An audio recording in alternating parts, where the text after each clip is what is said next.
সদা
আমার পড়ানো ভক্তিগতি মায়ের বাবার চরণে রইল এই কীর্তন জগতে সর্বকনিষ্ঠ জ্ঞানী ভক্তিহীন কীর্তনিয়া তনুশ্রী চক্রবর্তী এবং আমাদের এই কীর্তন সম্প্রদায় রইল আপনাদের চরণে আমার শত কোটি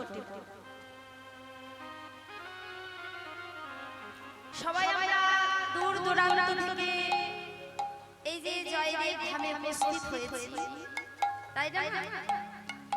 এই যে 3টে দিন বাবার জন্য আমাদের একটা বছর অপেক্ষা করতে হবে।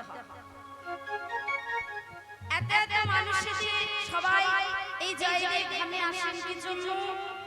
একটু মেলা লাগবো, এত এত আপনারা রয়েছে, কীর্তন শ্রবণ করবো, বাউল শ্রবণ করবো। এই যে এত সুন্দর এই 3টে দিনের জন্য আমরা এতদিন ধরে অপেক্ষা করে থাকি।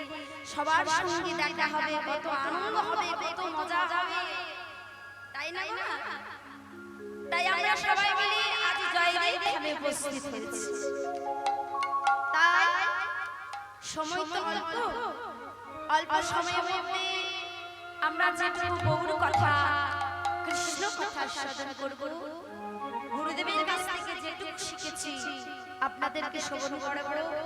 যদি কোনো ভুল ত্রুটি হয়ে থাকে আপনারা আমাকে নিজ সন্তান মনে করে মার্জনা করবেন।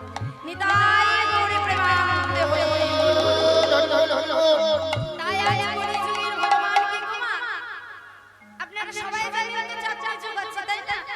সত্য, ত্রেতা, দ্বাপর এবং কলিযুগ। এই 4 যুগের মধ্যে সর্বশ্রেষ্ঠতম যুগ হলো কোন যুগ? এই কলিযুগ, তাই না?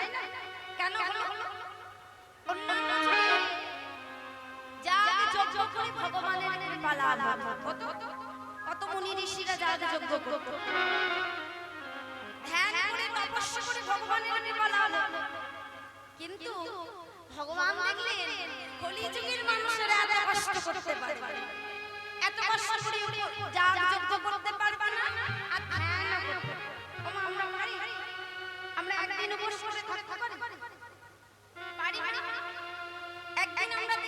উপোস করে থাকতে পারি না, মনে হয় জল শরবতটা খেতে ভালো, তাই না? তাই কলিযুগে ভগবান কৃপা পাবার একটা সহজ উপায় এলেন। কি উপায়? বললেন তোমরা হরির নাম করো, হরির নাম যদি তোমরা করতে পারো তবে ভগবানের কৃপা লাভ হবে। তাই বললেন কলিযুগের গৌর সুন্দর আমার ভক্তগণকে সঙ্গে নিয়ে হরির নাম বিতরণ করুন। কি বললেন? হরি বলো রে,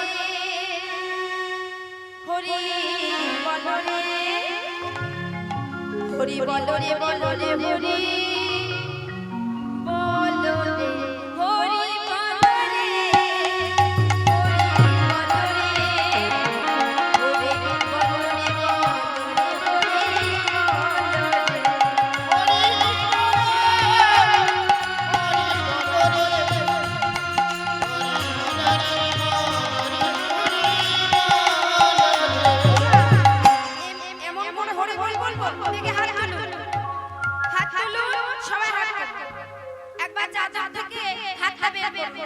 এমন কিছু ঠান্ডা পড়ে সবাই সবাই ও মা সবাই এত কষ্ট করে এসেছে, হাত তুললে হয়, একটু হাত তুলে বের করো, সবাইকে করজোড়ে, সবাইকে করজোড়ে মিনতি করছে, হাত তুলুন সবাই মিলে, সবাই মিলে তুলুন।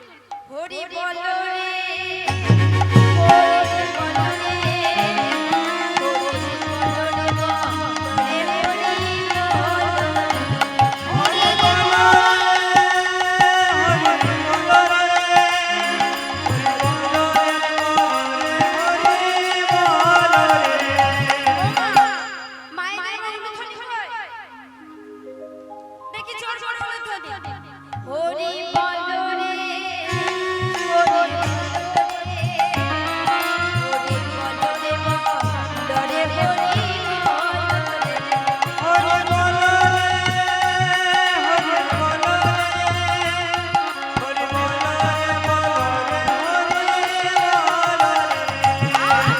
হরি বলো, হরি বলো, হরি বলো, করুণা ছাড়া জীবের আর গতি নাই।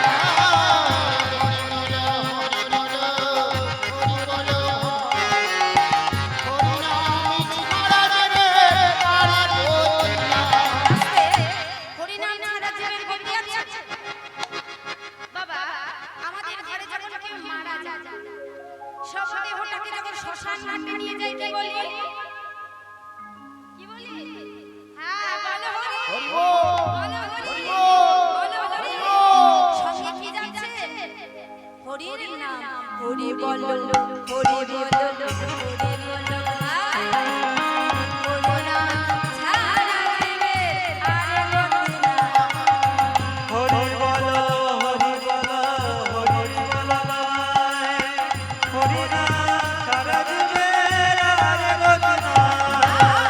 হরি বলো, হরি বলো, হরি বলো ভাই, হরি নাম ছাড়া জীবের আর গতি নাই।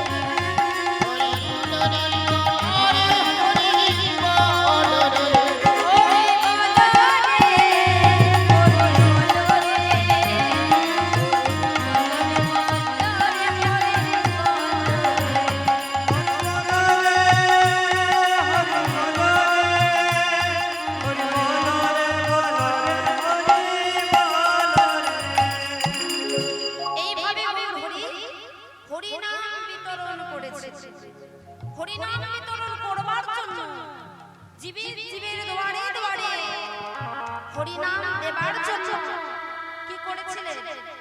ঘর সংসার সবকিছু ত্যাগ করেছিলেন।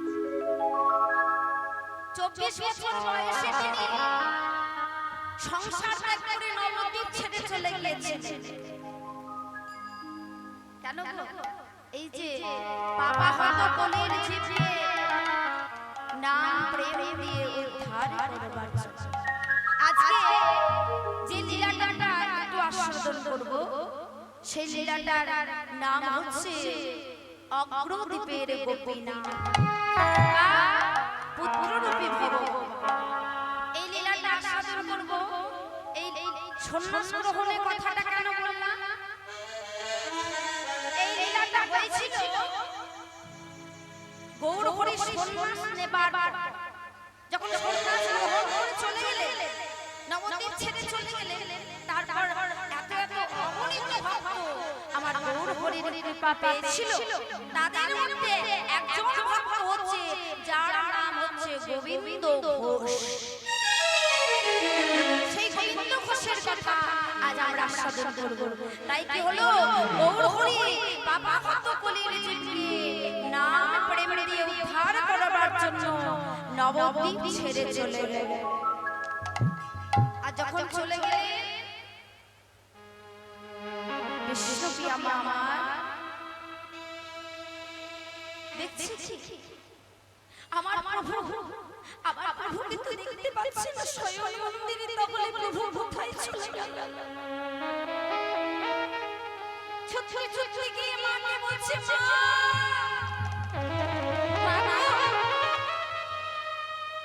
সচি মায়ের তো বয়স হচ্ছে।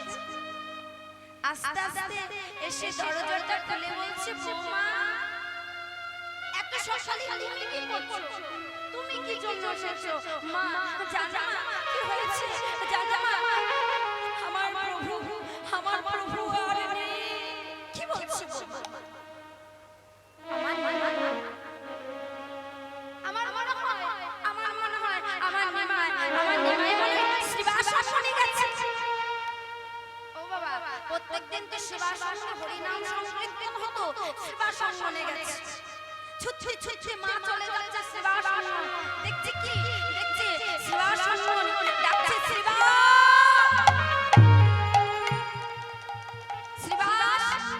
ছুটে ছুটে শ্রীবাস দরজা খুলে দিচ্ছে। মা, কি মা তুমি এত সকালে তুমি এসেছো? শ্রীবাস, আমার নিমাইকে একটু দেখে দে। শ্রীবাস বলছে, মা নিমাইকে ডাকবো কি করে? নিমাই তো নেই, নিমাই তো আসেনি, ডাকবো কি করে? ডেকে দিয়ে না শ্রীবাস বলবো, আমার নিমাই নেই। আমার নিমাই যদি না থাকে আমি আর এই জীবন রাখবো না। আমি এই জীবন ত্যাগ করব। ছুটে ছুটে চলে যাচ্ছে কোথায়? গঙ্গার তীরে। আরে নিমাই নিমাই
শান্তিপুরে ঘুরিয়ে নিয়ে এলে আর শান্তিপুরে নিয়ে এসে মায়ের সঙ্গে সাক্ষাৎ করালেন। আর মায়ের সঙ্গে সাক্ষাৎ করে মাকে বলছে, মা আমাকে তুমি বিদায় দাও, আমি সন্ন্যাস গ্রহণ করেছি, সন্ন্যাস গ্রহণ করে আমি ঘরে ফিরে যেতে পারবো না। কিন্তু আমি যে অভাগী মা, আমার কথা তো একটিবার ভাবলি না, আমার কথা আমি কি করে বাঁচবো মা? শুধু তোমার কথা ভাবলে হবে? আমাকে জগতের কথা ভাবতে হবে, জগতে জীবের কথা ভাবতে হবে। এই পাপা হত কলির জীবকে নাম প্রেম দিয়ে উদ্ধার করতে হবে। আর শোনো মা, আমার জন্য কেঁদো না, কাঁদতে যদি হয় তুমি কৃষ্ণ বলে কেঁদো। কাঁদিলে নেমাই বলে নেমাই তুমি হারাবে, কাঁদিলে নেমাই বলে নেমাই তুমি হারাবে, কাঁদিলে কৃষ্ণ বলে কৃষ্ণ তুমি পাবে।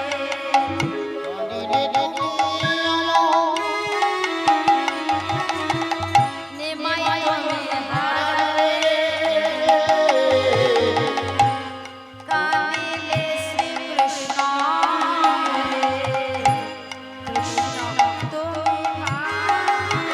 মা, নিমাই নিমাই বলে কেঁদো না, কাঁদতে যদি হয় তুমি কৃষ্ণ বলে কেঁদো। কৃষ্ণ বলে যদি কাঁদতে পারো তবে তুমি ভগবানের কৃপা লাভ করবে। মাকে সান্ত্বনা দিয়ে মা বলছে, নিমাই যেতে যদি হবে তাহলে তুমি এক কাজ করো, তুমি জগন্নাথ ধাম থেকে তুমি শুরু করো হরিনাম সংকীর্তন।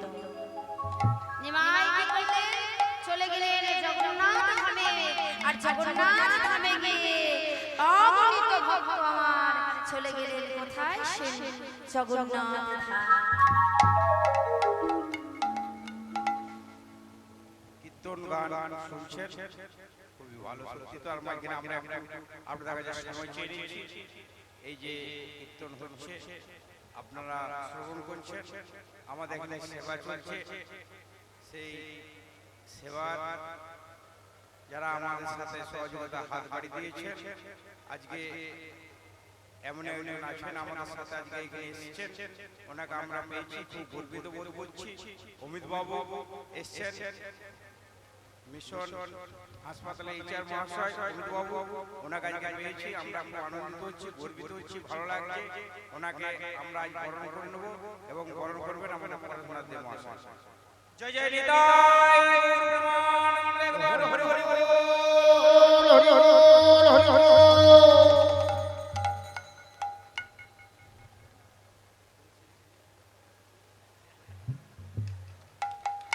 কীর্তনে আবার আবার আমাদের গান করতে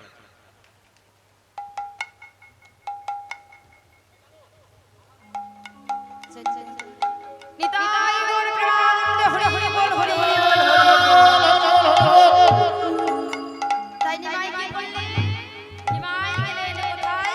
সেই পুরী ধামে জগন্নাথ মন্দিরে। আর তার পেছনে পেছনে কত অগণিত ভক্ত গেলেন মহাপ্রভুর সঙ্গে। আর একজন ভক্ত গেল কোথায়? না, ওই বর্ধমান জেলার অগ্রদ্বীপ থেকে গেলেন গোবিন্দ ঘোষ। ছোট থেকে মনের বাসনা যে আমি গৌর হরির সঙ্গে নাম গাইব, আমি গৌর হরির সঙ্গে নাম গাইব। তাই কি করছে? গৌর হরির সঙ্গে নাম গাইবে বলে আজ চলে যাচ্ছে ছুটতে ছুটতে। শুনেছে যে জগন্নাথ ধামে পুরী ধামে আজ মহাপ্রভু এসেছে, ছুটতে ছুটতে যাচ্ছে মহাপ্রভুকে দেখবে বলে। আর যেই না ছুটতে ছুটতে যাচ্ছে আর এমন সময় দেখছে গৌর হরিকে দেখবার জন্য অগণিত ভক্ত। গৌর হরিকে ভগবানকে দেখতে তো অনেক সবাই আসবে, আমরাও আসবো। সবাই যদি শুনি যে ভগবান এই জায়গায় এসেছে, আমরা যাব না? যত দূরই হোক চলে যাবো ছুটতে ছুটতে। সবাই যখন গৌর হরিকে দেখতে এসেছে গোবিন্দ ঘোষ গেছে দেখতে। দেখছে কি গৌর হরি আমার ভক্তগণকে সঙ্গে করে আজ নাম গাইছে। আর গোবিন্দ ঘোষ দূর থেকে দাঁড়িয়ে দাঁড়িয়ে দেখছে, যেই না সামনে গেছে দেখছে অনেক ভক্ত রয়েছে তো। আর গৌর হরি সেই নাম গাইছে ভক্তগণকে সঙ্গে করে। কি নাম গাইছে গো ভক্তগণকে নিয়ে? আজ বলছে ভজ গৌরাঙ্গ কহ গৌরাঙ্গ ভজ গৌরাঙ্গে নাম রে ভজ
গোবিন্দ ঘোষ ঠেলে ফেলেছে।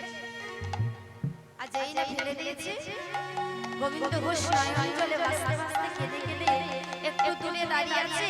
দূরে দাঁড়িয়ে কেঁদে কেঁদে বলছে প্রভু আমি যে তোমাকে কাছে পাবো বলে তোমার কাছে এসেছি, এত দূর থেকে এসেছি, একটু কৃপা পাবো বলে এসেছি। আমি কি তোমার কৃপা একটু পাবো না? আমাকে একটু কৃপা কি করবে না প্রভু? প্রভু কতদিন তুমি আড়ালে থাকবে? তুমি কতদিন আড়ালে থাকবে? এবার তুমি আমায় দেখা দাও প্রভু। আর কত কত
দেখা দাও প্রভু, এবার তুমি আমায়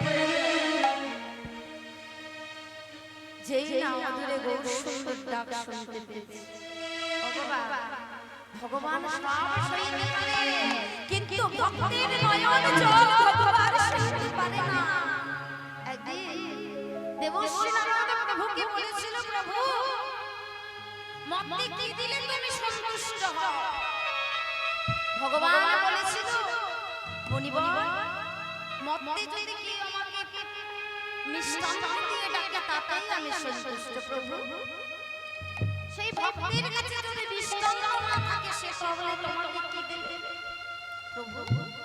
তার কাছে যদি মিষ্টান্ন না থাকে সে যদি একটি ফুল দিয়ে ডাকে তাতেই আমি সন্তুষ্ট প্রভু। সেই ভক্তের কাছে যদি ফুল না থাকে তাহলে সে তোমাকে কি দিয়ে ডাকে মনিবর? সেই ভক্তের কাছে যদি কিছুই না থাকে, ভক্তের দুটো নয়নে দিয়েছি একটা গঙ্গা একটা যমুনা, ভক্ত যদি দুঃখটা নয়নে পরিষ্কার করে গোবিন্দ কৃপা করো বলে ভক্তের কাছে আমি চিরদিনের মতো ঋণী হয়ে থাকি। ভক্ত মোর মাতা পিতা, ভক্ত মোর গুরু, ভক্তই রাখিল না বাঞ্ছা পাই। ভক্ত যখন কাঁদছে, গোবিন্দ ঘোষ যখন কাঁদছে, তখন গৌর হরি ছুটতে ছুটতে গিয়ে আজ বলছে, কে তুমি? তুমি এমন করে কাঁদছো কেন? কে তুমি? আমি কে জানো? আমার নাম হচ্ছে গোবিন্দ ঘোষ। ও তুমি কোথা থেকে এসেছো? আমি অগ্রদিন থেকে এসেছি। ও তা কি জন্য এসেছো? প্রভু আমি কি জন্য এসেছি জানো? আমি তোমার সঙ্গী হতে এসেছি। কি বললে? তুমি আমার সঙ্গী হবে? জানো না আমার সঙ্গী যে হয় তাকে অনেক কষ্ট করতে হয়, অনেক কষ্ট করতে হয় বাবা। ভগবানের সঙ্গী হতে গেলে